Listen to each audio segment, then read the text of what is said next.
Agora, pessoal, vamos falar um pouquinho sobre um outro navegador, né? Na realidade, ele tinha sonho de ser navegador, só que ele não era na prática, né? Que é o Cristóvão Colombo. Nós estamos falando de Portugal. Do ladinho de Portugal está a Espanha, tá? Cristóvão Colombo, ele não é espanhol, na realidade, ele é de Gênova. Porém, ele se muda, ele é de uma família humilde, ele se muda para a Espanha e, além de fazer os seus trabalhos, né, humilde, né, como ele não era de família que tinha dinheiro, nem títulos de nobreza, nem nada, ele trabalhava, só que ele adorava estudar mapas e ele queria ser um navegador. Só que a Espanha não estava muito nessa época de fazer as navegações. E isso ficava para Portugal. Então, ele conseguiu ir para Portugal, pediu auxílio, porque ele queria chegar à Índia, só que de outra forma, com outro caminho.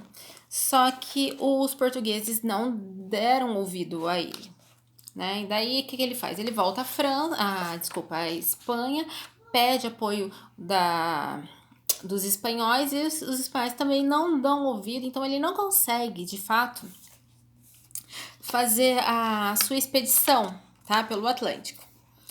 Aí, isso acontece, nós já estamos, mais ou menos, em 1490, aí em 1492, ele 6 anos depois dessas tentativas de apoio para conseguir fazer suas navegações, porque, gente, alguém tem que patrocinar essas navegações. Não é simplesmente, como ele não tinha dinheiro, ele tinha que ter alguém para patrocinar.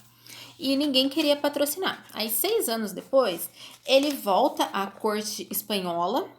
Nisso, quem que é a rainha, né, da coroa espanhola? A rainha Isabel, tá? Da Espanha, tá? Não vamos confundir. Rainha Isabel da Espanha, ela era muito católica.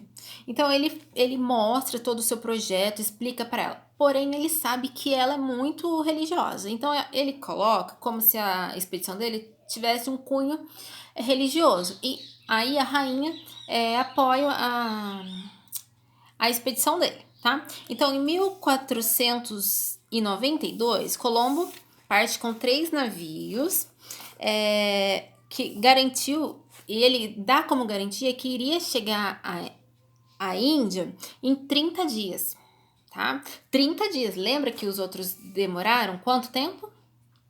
10 meses, né? Então, ele iria chegar em 30 dias. Então vamos, né? A tripulação ficou toda empolgada. Vamos todo mundo junto, né? E foram.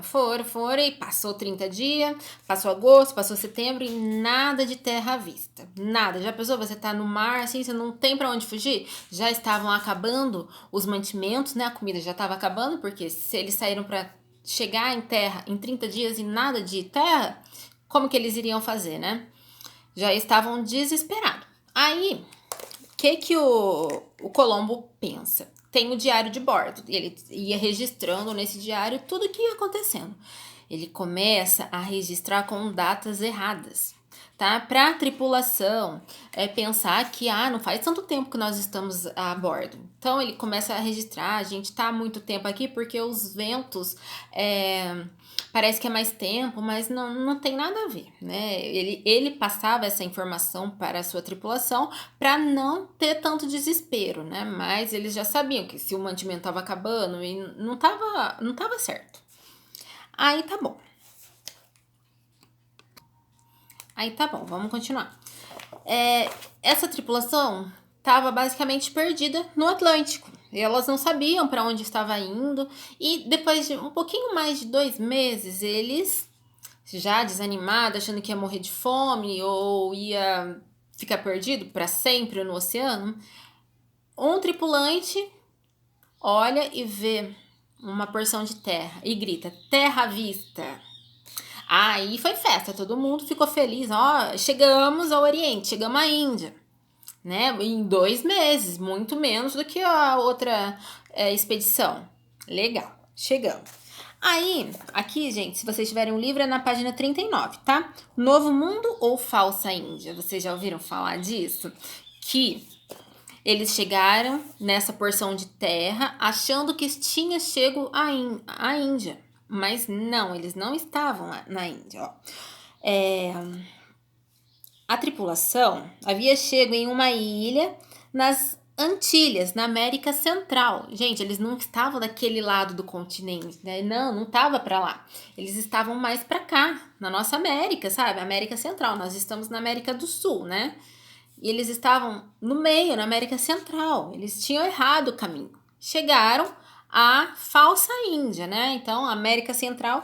Aí, Colombo, a primeira porção de terra que ele avistou, ele nomeou de São Salvador. Aí ele foi adentrando mais no território e achou uma ilha, e aí ele colocou o nome da ilha de Hispaniola. Tá, e depois disso, eles retornaram à Europa super felizes. Olha, fomos à Índia em menos tempo, né? Um menor tempo que a outra expedição. E aí eles fizeram outras viagens, né? Ida e volta para explorar mais o continente, essa porção de terra, né? Que até então eles não sabiam o nome certo, né? A localidade certa, né? Então, aí Colombo começa a fazer essas viagens, eles vão para a Europa, depois eles voltam para essa América Central que eles acham que é a Índia, e ele não acha nem ouro, nem prata, não acha nenhuma riqueza. E ele começa a ficar estressado, revoltado. Mas cadê essa riqueza? Tem riqueza. Ele não sabe de fato se ele tá na Índia, se ele tá na China, né? Aí ele começa a conversar com os indígenas. E os indígenas falam o dialeto deles e eles não conseguem uma comunicação. E ele quer saber onde é que mora o imperador da China. E nada dessa informação. Por fim, pela história, diz que Cristóvão Colombo morre sem saber que aqui não era a Índia, aqui era a América, tá? Aí, posteriormente, que colocaram o nome de América aqui, tudo bem? Essa é a história, tá? Agora vamos adentrar um pouquinho mais pra gente aprender outras coisas, né? A divisão das terras, o Tratado de Tordesilhas, tá? Só um momentinho que a gente já vai adentrar nessa parte da história. Tá ficando interessante? Fala sério, não tá ficando mesmo, garotada? Agora, pessoal, na página 40 do livro de vocês, linhas imaginárias separam as novas terras. Hoje a gente tem terrenos, né? Vocês moram num território, um terreno é dos pais de vocês. O vizinho tem o território dele, né? O terreno dele, né? Só que da onde vem isso? Como que eu sou dona de um pedaço de terra? Existe isso? Da onde que vem essa...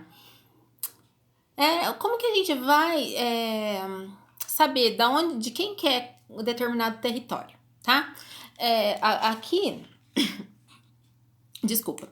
Aqui na Europa, desde o século XV, os papas, eles apoiavam os portugueses nessa busca por territórios e eles faziam bulas. Essas bulas diziam, né, seria basicamente a escritura do território que nós temos hoje, a escritura do terreno, né? O terreno é meu, então eu tenho a escritura, que é a prova que o terreno é da Ana Paula. Então o Papa, ele fazia essas bulas, ó, o território X é de Portugal, o território Y é da Espanha. Então agora, antes era só os portugueses que estavam nessa corrida marítima, né, de expansão territorial, vamos achar outras terras. Agora também a Itália, desculpa, a Itália não, a Espanha entra. Então Portugal e Espanha em busca de território, né, pelo mar, pela parte marítima. Legal. Aí, o que acontece, né? Eles acharam esse território e o Papa ficou meio assim, né? Eles têm que dar uma bula.